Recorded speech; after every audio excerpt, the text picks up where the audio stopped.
വാർത്തകൾ തുടരുന്നു. തിരുവനന്തപുരം വെള്ളായണി കാർഷിക കോളേജിൽ സഹപാഠിയെ പൊള്ളലേൽപ്പിച്ച വിദ്യാർത്ഥി. ഹോസ്റ്റലിലാണ് സംഭവം നടന്നത്. ആന്ധ്രാപ്രദേശ് സ്വദേശി ദീപികയെ മറ്റൊരു ആന്ധ്രാപ്രദേശ് സ്വദേശി ലോഹിത ആക്രമിക്കുകയായിരുന്നു. ലോഹിതയെ പോലീസ് കസ്റ്റഡിയിലെടുത്തു. കഴിഞ്ഞ 18-നാണ് ഈ സംഭവം. തിരുവനന്തപുരം വെള്ളായണി കാർഷിക കോളേജിലെ വനിതാ ഹോസ്റ്റലിലാണ് ഈ സംഭവം നടന്നത്. ആന്ധ്രാപ്രദേശ് സ്വദേശികളാണ് ഈ ഇരു വിദ്യാർത്ഥിനികളും. ഇതിൽ ദീപികയ്ക്കാണ് പൊള്ളലേറ്റത്. സഹപാഠിയായ ലോഹിതയാണ് അയൺ ബോക്സ് വെച്ച് ഇങ്ങനെ പൊള്ളലേൽപ്പിച്ചത്.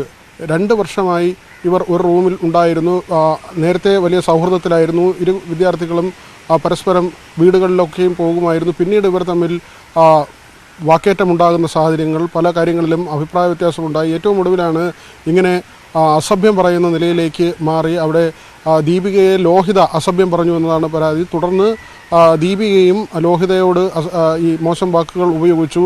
അന്ന് രാത്രിയാണ്, 18 രാത്രിയാണ് ഇങ്ങനെ ദീപികയെ അയൺ ബോക്സ് വെച്ച് പൊള്ളലേൽപ്പിച്ചത്. ഈ സംഭവത്തിന് ശേഷം 2 പേരും ആന്ധ്രാപ്രദേശിലെ വീടുകളിലേക്ക് മടങ്ങിപ്പോയിരുന്നു.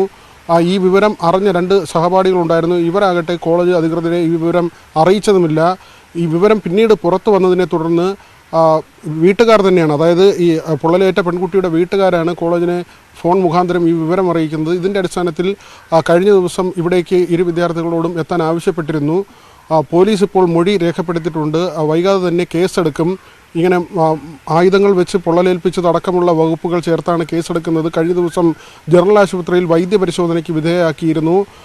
അപ്പോഴാണ് ഈ സംഭവങ്ങളെല്ലാം കൃത്യമായി പുറത്തു പറയുന്നത്. സാമ്പത്തികമായി ഈ 2 വിദ്യാർത്ഥികളും വരുന്നത് 2 അവസ്ഥയിൽ നിന്നാണ്. ഈ ആക്രമിച്ച പെൺകുട്ടി വളരെ സാമ്പത്തികമുള്ള ഒരു കുടുംബത്തിൽ നിന്നും, അക്രമത്തിന് ഇരയായ പെൺകുട്ടി സാമ്പത്തികമായി മോശം നിലയിലുള്ള കുടുംബത്തിൽ നിന്നുമാണ്. ഇതും ഇവരുടെ ഈ തർക്കങ്ങൾക്ക് കാരണമായിരുന്നു എന്ന വിവരമാണ് പുറത്തു വരുന്നത്.